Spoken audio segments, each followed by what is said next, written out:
Okay, so I would like to do something that I don't often do, but it would be perhaps an interesting reflection on the nature of cyberspace and a byproduct, I guess, of putting videos online. Um, and it's a reiteration that the titles of videos are very important because people immediately form judgment on a video based on whatever the title is. It's a bit like going on a date and you see someone for the first time. Most people sort of form some sort of judgment. So anyway, a few weeks ago, I made a video why I don't endorse the EDL and Britain First, and inevitably, because that title says a lot, it says I'm not an EDL Britain First supporter. So what's happened is a lot of people have come onto the video without listening to a word I've said, immediately made a judgment about me based solely on the headline, and then felt the need to go into overdrive. Um, Generally speaking, I don't give trolls much credence, but I think this is actually a wider insight into the way some on the neo-nationalist populist right think.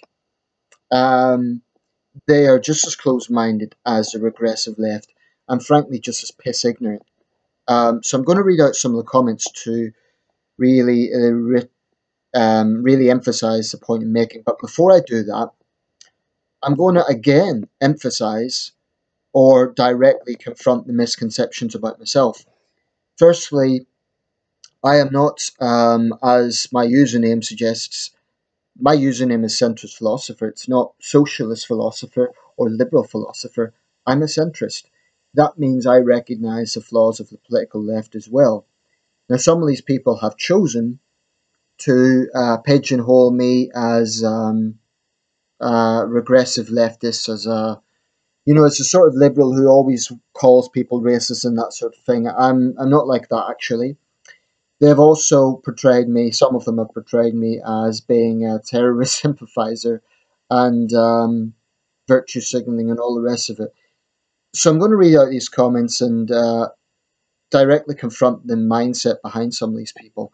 I don't suspect that it's going to change anything regarding them, but rather I want it to be to get the wider viewership of these videos to just think a little bit. That's all. Even if you don't agree with me, at least consider what I'm saying. So here it goes. Scotland boy. Islam is not a race. Paul Golding didn't turn his back on Sadiq Khan because he was a Muslim. He turned his back on him because he is a terrorist sympathizer with terrorist connections. Well, firstly, Islam is not a race. I never said it was. So that's a good example of someone simply being misquoted. I never said anything of the sort. I have said there are racists in those organisations. That is a fact. There are. And anyone who says that there are not racists within the EDL and Britain First are simply lying. Tommy Robinson left the EDL precisely because of white supremacist infiltration. So don't give me that there's no racist in our mid's bullcrap. Of course there is. That's like the Muslim community saying terrorism has no religion. It's denial. As for Sadiq Khan, well, I would concede that there were some question marks about his candidacy, but it's also true that this is a man who received fatwas from Islamist factions for supporting gay marriage. If Khan was really an Islamist sympathizer, what sort of Islamist supports gay marriage? Come on, think about that rationally. Paul Golding is, as far as I'm concerned, little better than a glorified thug. He has said things on demonstrations that do raise eyebrows. Recently, at that clash in London, he yelled at a group of counter demonstrators to go back to their own country. Um, that's the sort of thinking behind people like Paul Golding, that everything is a lemon us mentality. As far as I'm concerned, these organisations have shown little responsibility. Lee Forrester board already, well, whatever. There are positive comments as well. Darrell Lee. Mycroft Holmes gave well, it was sort of negative, but at least it was respectful. I didn't watch this, but rest assured I gave you a thumbs down. The EDL stopped a large majority of the systematic grooming of children by highlighting what was going on. Read the Rotherham report, Philosophy Requires Knowledge. Best of luck on your journey. It's a respectful comment, so thank you for that, Mycroft Holmes. I'm well aware of what happened in Rotherham, and it was a total disgrace. And I agree that political correctness prevented justice in that case. But just because the EDL has been right about one thing or a number of things doesn't mean that they're above scrutiny. Total logic really says it all. You look like a Muslim, you sound like a Muslim, are you a Muslim? If not, why are you trying to look like one? I guess that's a reference to my beard. That means nothing. There's Americans in the Deep South who are avowed Trump supporters have beards, so it's a nonsensical point. If I've got a beard, it's not for any ideological reasons, it's because I've been too lazy to shave, quite frankly. Um, but that sort of mentality, you go to any EDL forum or any Britain Force forum, it is full of people like that. And it really says a lot. Their whole worldview is Muslims versus non-Muslims. Um, what they're doing is they're not just taking on the Islamists, which I feel is very important. They're refusing to differentiate between Muslims and Islamists. And this is a point that Majid Nawaz has made. I absolutely agree with Majid Nawaz in his analysis of this. Very interesting exchange between him and Tommy Robinson recently. Liquid Sky Liquid, who's obviously a real tough guy, because you're a mollycoddle, liberal, brainwash, virtue signaling pussy. I'm not liberal. I certainly don't think I'm brainwashed because I think objectively I don't absolutely believe any one source. Virtue signaling, hell no. I've criticised virtue signaling. Pussy, well, I'm the one showing my face. You're the one. I checked out his channel, not a single upload. And that's quite characteristic of people like that. Jeremy Spencer waffle. You keep using left and right wing to explain the two groups. Suggests to me that your understanding politics and the groups involved is very shallow indeed. Well, yes, I've referenced left and right wing, but I've also mentioned populism. I've also mentioned neo-nationalist. I've mentioned blood and soil nationalists. I don't think that's a fair characterization of the way I've presented the video. But far right in the general consensus is neo-nationalist groups, so I think it's a legitimate term. Killing Curiosity 44, positive comment, thank you.